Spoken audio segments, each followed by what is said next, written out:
We got Wagyu picanha! Today we are going to be cooking one of the most beautiful picanha roasts you've ever seen. It's expensive, it's delicious. Let's start cooking. Yesterday I brought my children to the playground. They were so happy, but now it's daddy time. Look at this. This is my new Wagyu picanha. And on the top side you might think, well, I just see a bunch of fat, looks like an old picanha. But it ain't. Let me turn this around.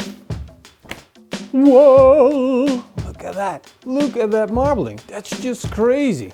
This picanha has so much marbling. This is a Japanese Kogishima A5 BMS 12.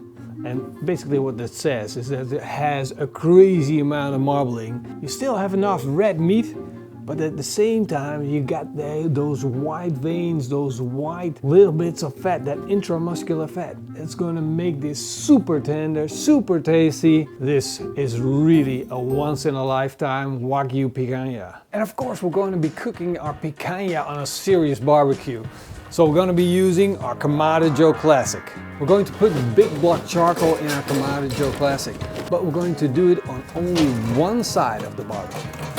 The reason why I'm only putting it on one side is because that Wagyu picanha has so much fat. And when it starts rendering down and dripping into our charcoal, we're gonna have a big fire. I want to prevent that, so when I place it, I got one space where I can grill it over direct heat, and I have one place where the fat can drip down into the barbecue without catching fire. See, and these are the little tricks that you need to know when you start cooking a $400 picanha. It's quite important. We'll put a fire starter in at both ends and light them up. Now I'm going to give you my secret trick to make this even more tender. We're going to take our meat tenderizer. Of course not. We're not going to be using meat tenderizers. This cut of beef is so tender because of all that intermuscular fat. You don't need it. You can basically push it with your thumb and it will spread out and it will fall apart. Let's give that a quick try. Just look at it. I can push my thumb in it. It's so juicy and so tender. It's just crazy. And another thing I want to show you guys is the fat cap. The fat of Wagyu is typically different than from, let's say, Black Angus. If I move my hand over it and warm it up a little bit because it's freezing cold outside, take a look at what happens. Take a look at my hand. You see that the fat's coming off and it's melting so easily. It's like a cream. You can cook your picanha in multiple ways. There's so many techniques. You can roast them on a spit.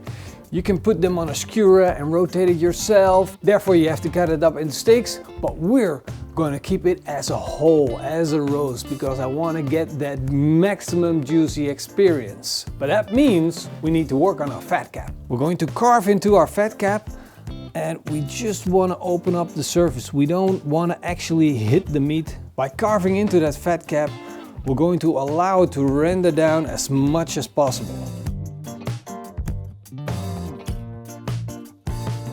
And there's nothing better than that crunchy and crispy fat. So to get that, we're also going to need salt. And I'm putting on fleur de sel. And you don't have to worry about putting on too much salt on this fat cap, because the fat will render down and some of that salt will drop off into the barbecue. You guys might say, hey Pitmaster X, what happened? Normally you always season your steaks afterwards. And that's right, with steaks. Season them afterwards. With a roast like this, we're gonna season it up front. So we got our fat cap set.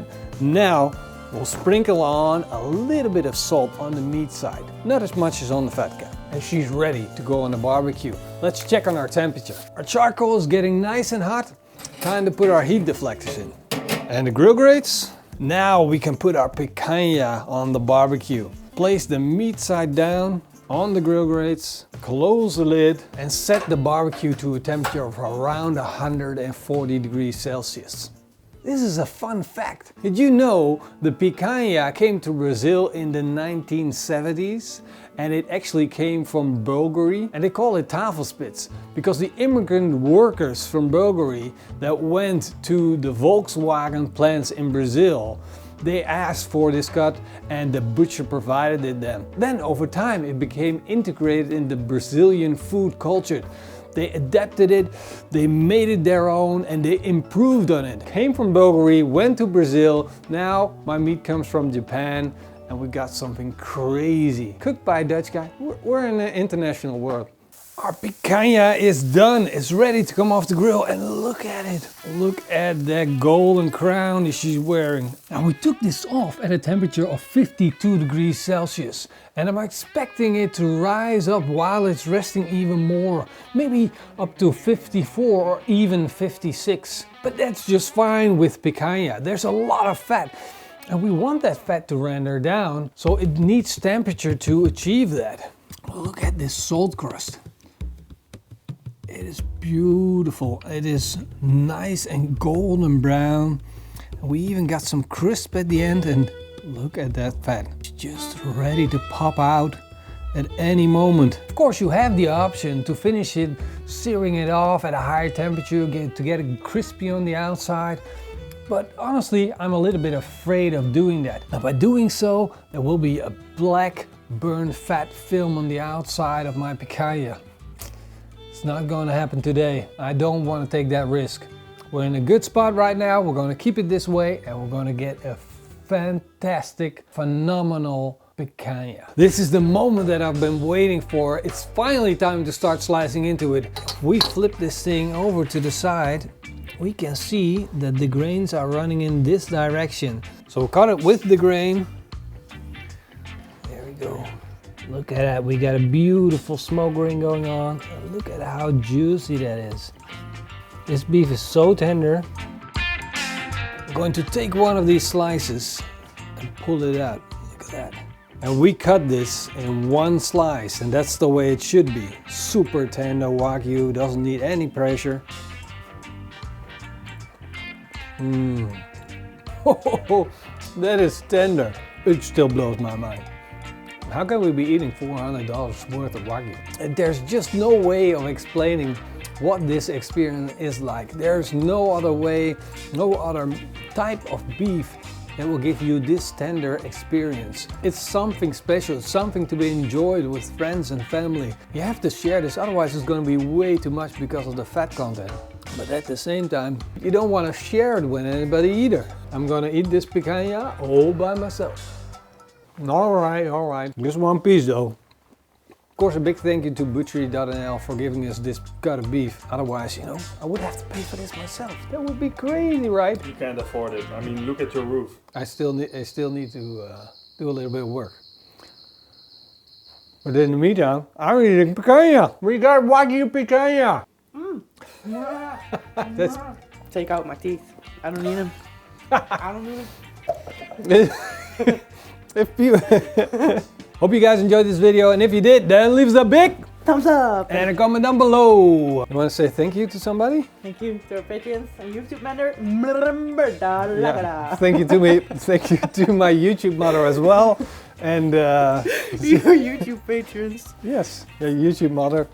YouTube mother. Yeah, that's what you said. Yes, you said thank you to my YouTube mother. Yeah. So that's what Denise wants to say. I just want to thank my patrons and YouTube members. See you guys next time. Until then, eat flaglet. and keep on grilling. Now you can have a piece more. Give me that camera so you can have work. Late. No! Where is it gone?